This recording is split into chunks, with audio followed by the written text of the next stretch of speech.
this is the only Quincy build you should ever be using. This is probably the best one for ranked, for clan wars, just overall for everything. So the build is 45 Kendo, 20 speed, pretty standard hybrid build, but most of the reason why we're going this is for pressure shift. With all these annoying keto moves and like just in general, having a counter makes your life 10x easier. So for our weapon, we got Kehren. It's got fast crits in my opinion. It's got a low CD. It also has the guard break crit if you hit the first one. And not only that, if you parry 5 times, there's an empowered variant that'll do slightly more damage. Or I don't know how much more damage it does, but it's a bigger crit, easier to hit. And then also once you're in mode, you'll have that crit every time you crit. So that's what makes this amazing. And it also has fast M1s. Alright, so for our Schrift, we've got many different options. I'm currently using Glutton, but I can also recommend you run Explode or Balance. Those will also be equally as good. The reason I'm running Glutton right now is because I like the passive heal on landing any of the Glutton moves. The T and G both heal for, it's like percent health, I think. And also the T move comes out pretty fast. It's a mix-up option. It's decent damage, goes far, it's amazing. G move has hyper armor, doesn't guard break anymore, but still pretty good. For your cybernetic, I recommend you run Blaze.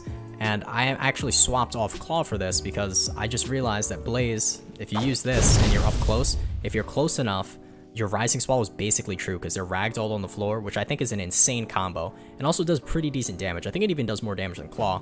I never tested it, but it's just overall amazing. Oh yeah, I also didn't mention that. It also is like kind of a lingering hitbox, so if you want, you can just press your move and then just kind of spin around and you'll hit whatever. It won't do the full damage, I don't think, unless you have the whole thing on them, but it will just get them off you, which is very helpful if you're getting pressed by multiple people. Like in a clan war, sometimes you get jumped, you need to get them off you for a second.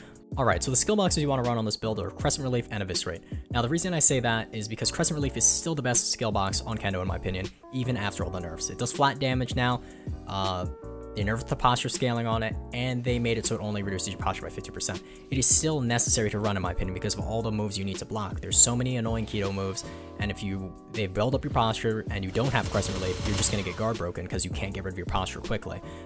With Crescent Relief, of course, you can just use it. You remove 50% of your posture, which will make it so you won't get guard broken, and you won't take half a bar of damage. Eviscerate is better than Sonata Flow because it goes further. It has iframes during or after its startup. Your full iframe during this, and it goes further than Sonata. Sonata is also fully blockable with the meta accessories unless they change that with the recent posture changes. I haven't tested it, but Eviscerate's also better because you can use it to counter any like annoying move, like their flower passage towards you. You can eviscerate and go onto them because you have iframes and it won't hit you, or their move won't hit you. It also counters flowing petals, waterfall dance, just any move that has hyper armor you can get on top of them without taking damage. So that's why I recommend Eviscerate over Sonata. Oh yeah, also there's a tech you can do with Eviscerate. Not many people know about this, but if someone's blocking in front of you, if you Eviscerate onto them, of course it'll get blocked. But if you turn to the side, you can go around them to hopefully go fully behind them. If not, you still go here, and it will still sometimes go through their block. But ideally, you'll land over here behind their block, and they won't react in time to do that, because they would expect you to just go straight line.